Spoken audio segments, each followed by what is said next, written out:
Buenas tardes, mi nombre es Ana Cecilia Martínez Molina y el día de hoy les vengo a presentar sobre el efecto Doppler.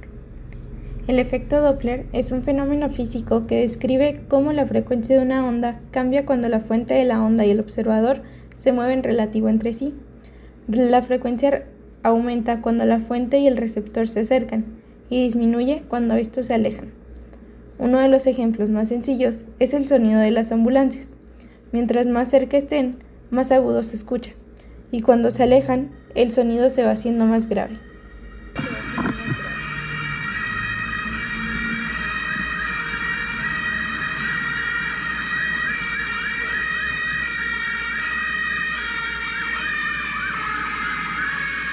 Si la fuente del sonido se aleja, las ondas se expanden, disminuyendo la frecuencia a un tono más bajo.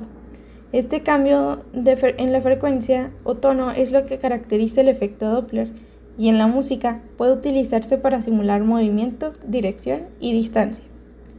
El efecto Doppler tiene un impacto importante en nuestra percepción auditiva. Sobre todo, nos permite saber si el sonido está en movimiento, si se está acercando o alejando, y en consecuencia nos permite reaccionar ante situaciones de peligro, facilitando que así dejemos pasar una ambulancia. También se utiliza en la medicina, en la música, en la física y en la astronomía.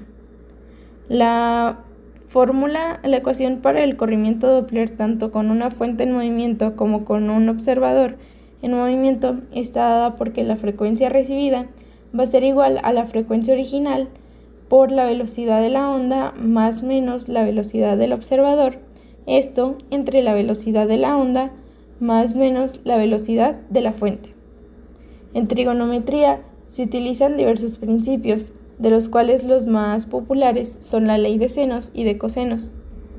La ley de senos se utiliza para relacionar la longitud de los lados de un triángulo con el seno de uno de sus ángulos. En el contexto del efecto Doppler, se puede utilizar para calcular la velocidad relativa entre la fuente y el observador. La ley de cosenos se utiliza para relacionar la longitud de los lados de un triángulo con el coseno de sus ángulos. En el contexto del efecto Doppler se puede utilizar para calcular la velocidad relativa entre la fuente y el observador. También tiene diversos principios trigonométricos y su aplicación en cada uno. En los dos más importantes tenemos el cálculo de la longitud de onda observada, que esta va a ser igual a la longitud de la onda original por la velocidad del sonido menos la velocidad de la fuente, esto entre la velocidad del sonido más la velocidad del observador. Otra aplicación está en el cálculo de la frecuencia observada, que va a ser igual a la frecuencia original por la velocidad del observador, la velocidad del sonido, más la velocidad del observador, esto entre la velocidad del sonido menos la velocidad de la fuente. Muchas gracias por su atención.